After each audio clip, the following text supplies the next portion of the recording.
আজি কণী আৰু আলু ৰেচিপি এটা দিবলৈ ওলাইছোঁ। প্ৰথমতে ইয়াত নহৰু, আদা আৰু পিঁয়াজ অলপ, কেঁচা জলকীয়া 3টা দি পিচি লৈছোঁ। তাৰপিছতে আলু আৰু কণী বইল কৰি লৈছোঁ, তেজপাত 2টা, আলু অলপ পিটিকি লৈছোঁ আৰু অলপ গোটাই ৰাখিছোঁ। গোটাই থাকিলে ভাল লাগে, কাৰ ভাল লাগে জনাবচোন। গেছটো জ্বলাই আমাৰ কলীয়া কেৰাহীখন পাতি দিছোঁ।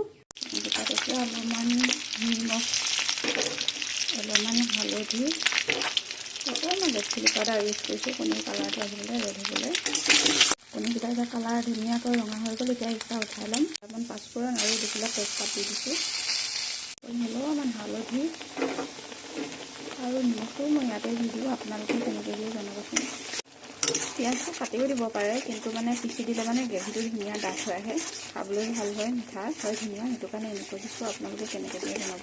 আচলতে ধুনীয়াকৈ ভাজা হৈ গৈছে। এতিয়া ইয়াতে আলুখিনি এড কৰি দিছোঁ। অলপ সময় ভাজি ল'লোঁ, লৈ তাতে এতিয়া তেলৰ পানী দি দিছোঁ। পানীটো ৰেডি হৈ গ'ল।